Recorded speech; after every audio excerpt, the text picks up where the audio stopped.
Who starts on the left for England this summer at the Euros? We've got 4 options here. If we don't talk about the player that you think should be there, let us know in the comments down below. We're going to pick the one that we think should go at the end of this video. Let's start off with someone who's not in great form, but has been good for England. Marcus Rashford. 5 goals, 2 assists, 6 big chances created, big performances for England at the World Cup last year. How are we feeling about Rashford? He seems to be the front runner for Gareth at the moment in terms of the games that have been played so far, right? He's a threat. He's always a threat. That's the brilliant thing about Marcus Rashford. He can run at any fullback in the world and scare the living daylights out of them. Got that in the end. But my only concern with Rashford is he is a purple patch sort of player, and he hasn't had a purple patch this season. And when he's low on confidence, his decision making is not very good. And I think also with England playing Bellingham and potentially Kane, Rashford's going to just have to be the side piece, and I don't think that suits him. I think you could hope that Rashford would go, I'm away from Man United, because I think that's suffocating him a little bit at the moment. But then you step into England in a major tournament, that's pretty intense as well. Yeah. So I think it's a difficult one for him, and sadly, I think it's a tough one in terms of him being a starter for England. But Gareth has always been very loyal. Jack Grealish, 3 goals, 1 assist, 3 big chances created, 74% dribble success rate.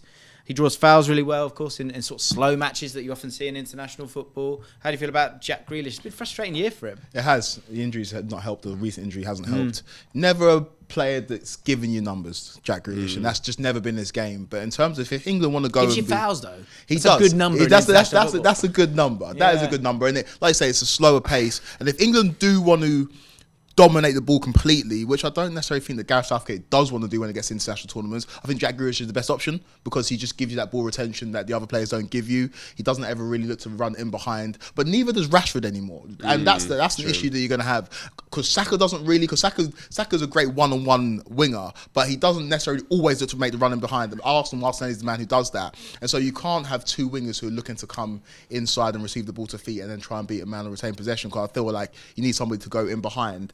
But I like Jack Grealish. I think he's a great player. I just think this injury's come at the worst time for him. I think by the time the tournament rolls around, he'll be out of contention in terms of the starter. But he's always a man that 2-3 games into tournaments, like, we're going to start Jack Grealish, and he's a great option to have. I think, great off the bench as well. I think that's where he could play a big part. 2 more for you. One, Gareth seems to have fallen out with. One who's been fantastic for the under-21s and could be involved. Raheem Sterling, firstly, something doesn't feel right there. Like, obviously, Chelsea have had a very difficult season. I generally always feel like he's a bright spark for Chelsea and a great professional. I've only ever heard unbelievable things about him, and does turn up for England when it matters. Yeah. But something's not right there. It feels like Gareth's not going to go for him. Would you want him in there as a Chelsea fan? He gives you numbers. If you talk about Jack Grealish and Raheem Sterling, they are the opposites to each other. Jack Grealish passes the eye test. He's a great footballer, we all know that. Raheem Sterling doesn't pass the eye test, but in terms of pure numbers, goals and assists, he gives you that every season. Last season was a great season for Jack Grealish. In terms of the season he had for Man City, I know they won the treble, he contributed more than just goals and assists. Sterling doubled his output in terms of numbers. And that's in a poor season for Raheem Sterling. For England at the Euros, he was their best player 2 years ago, 3 years ago, or 4 years ago. And I feel like when he plays for England, he very rarely lets his country down. In 2018 World Cup was the one aberration, but I feel like Raheem Sterling is... It's a long time ago. It's a long time ago. And when you're lining up in the tunnel and you're looking at it, and it's Saka, Kane and Sterling as the front three, I think in terms of the pantheon of world football, that's a great front three to go into a major tournament with. Okay. Anthony Gordon, last option. I really like Anthony Gordon. I'm going to go early with my vote. I think it should be Anthony Gordon. I really love his movement. I think it's world class. I think he can finish. I think I want Trent in this team, and I want Trent to have someone to pass to.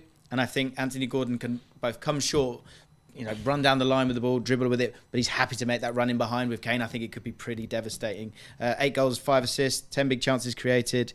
Obviously, top scorer in the Euros as well. He's my choice.